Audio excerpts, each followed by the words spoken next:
way to open the show. What a way to end the week, knowing that we've come to the end of another week. Hello, good morning to you. I hope that you loved the opening song.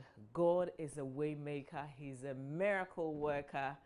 And listen, if it hasn't worked for you this week, still give him some praise and worship him. I tell you what, sometimes it's not what we get, but it's what we give.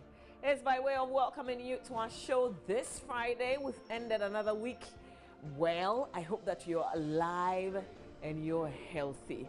I want to just, on top of what Sinach gave us, give you these words of motivation. Knowledge is knowing what to say. Now, wisdom is knowing when to say it. So knowledge is knowing what to say. Wisdom is knowing when to say. You know what they say, it's not always that you have to say something back. It's not always. And indeed, sometimes, even when you know that somebody's lying to you, they are looking at your face and they are telling you things, sometimes it's just wise to shut it and just listen, even if it's just lies that they're telling you. So I hope that you go through indeed the rest of the day with these words in your mind. Let it guide you. Knowledge is knowing what to say. Wisdom is knowing when to say it.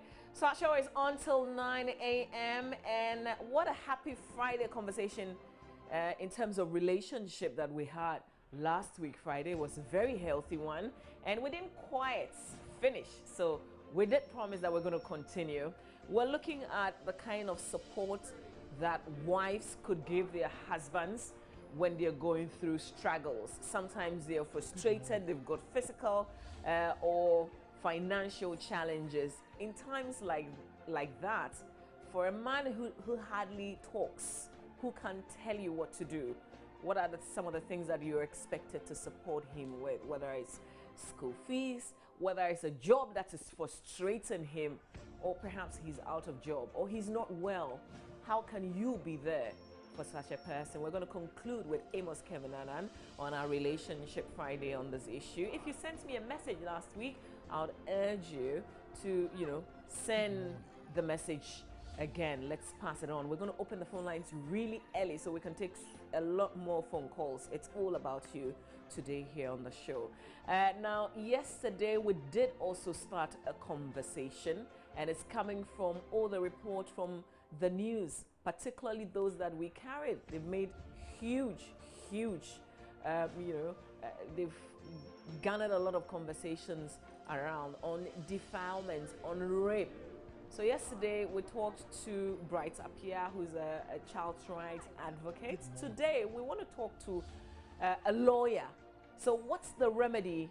How can you actually fight it till the end and get justice, knowing that in some of the cases, like we did hear of the Kanishi incidents where an 11-year-old was defiled, where there's pressure coming even from the police CID who is investigating the matter and the family to just take some money and settle the case. If you decide, like this lady has decided to do, that you want to get justice, how far can you go?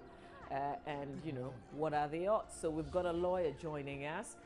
Hopefully we'll also get to speak to a psychologist. So that's the conversation that we're having here on the show. It's alongside many other conversations that we'll have. We've got entertainment. Becky will be here at courtesy Airtel to give us some entertainment. We've got sports as well. There was the Europa League and matches played yesterday, and Benedict will be here. If you missed any of the goals, well, if you're an Arsenal fan, I guess you should be happy because you're through to 32.